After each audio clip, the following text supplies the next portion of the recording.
The gospel text of today, taken from the Gospel of Matthew, chapter 14, verses 22 to 36, is made up of three parts.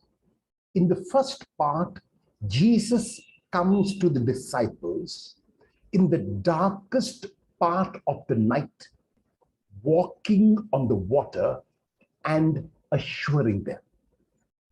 In the second part, Peter tries to emulate Jesus by attempting to walk on the water himself, but he begins to sink. And in the third part, people show their faith by their willingness to touch even the fringe of his garment.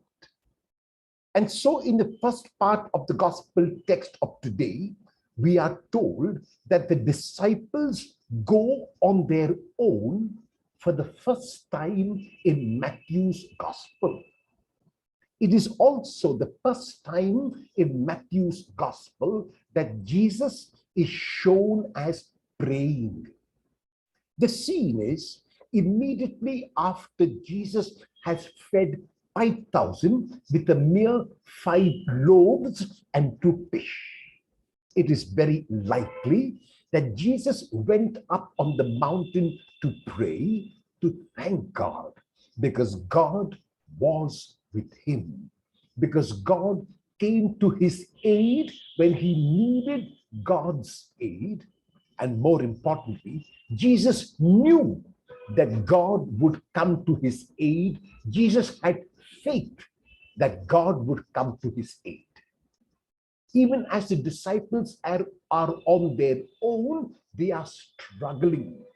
They cannot make headway.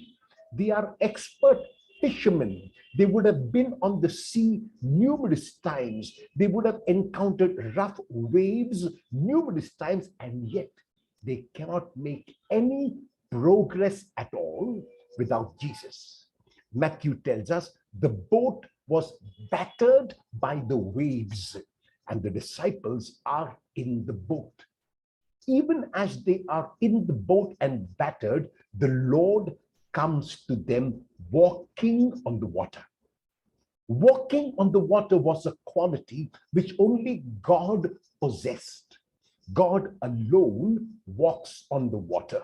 So by walking on the water, Jesus is showing that he is indeed Son of God, which is the last phrase in the reading of today when the disciples recognize him and say, truly, you are Son of God. When Jesus comes to the disciples, he reveals himself to them as I am. The Greek words are ego eimi. These are the words which God used when Moses asked him what name he must give the people who would ask him who had sent him. God says then, ego eimi, I am. And the same words are used by Jesus when he comes to the aid of the disciples. But he tells them something more when he says, tharsai, which means take heart or be courageous. I am ego eimi meion phobieste. Do not be afraid. Fear is the opposite of faith. When I ask for something and when I doubt or whether I am frightened, I will not get what I am asking for. It means the opposite of having faith. And so in the second part of the gospel text of today, Peter is not very sure that it is the Lord, because his question to the Lord is, Lord, if it is you, command me to come to you on the water. And Jesus uses one word, come. And by using this one word, Jesus is telling Peter, before you step into the water, you must have faith. You cannot doubt. You cannot be double-minded. You cannot say, yes, I will walk on the water, and yes, I might sink. No, you have to be confident that when it is I, you will walk on the water. Peter begins the walk. But even as he begins the walk, what he does is he notices the strong wind. In other words, he removes his gaze from the Lord. If he had looked at the Lord, if he had focused on the Lord, if he had concentrated on the Lord, he would not have noticed the strong wind. But because he removes his gaze from the Lord, he notices the strong wind, and that makes him frightened.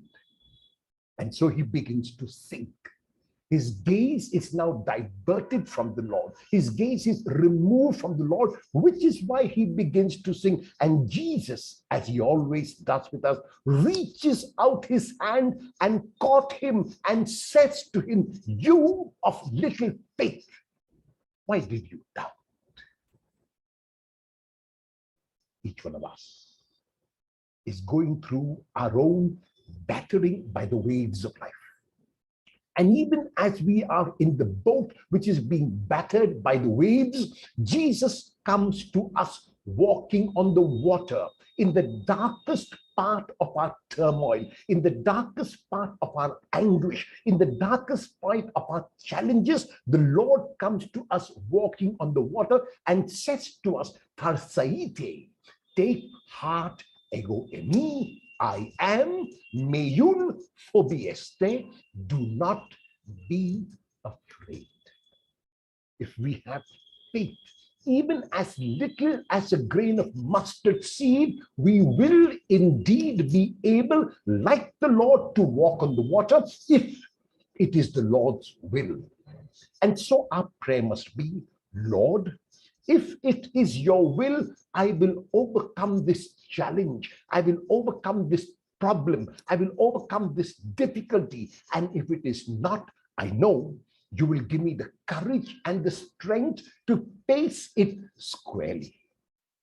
In the third part, the numerous people who know that Jesus has faith, who know that Jesus is indeed a representative of God, go to him from all parts of Gennesaret and want only to touch the fringe of his garment. This action of theirs of touching even the fringe of his garment is an indication of the faith they possess. And so today, faith is at the center of the reasons. It was faith which helped Jesus to feed 5,000 with 5 loaves and 2 fish. It was faith which helped him to walk on the water and to come to the aid of the disciples. It was the faith of the people in Jesus that helped them to be healed.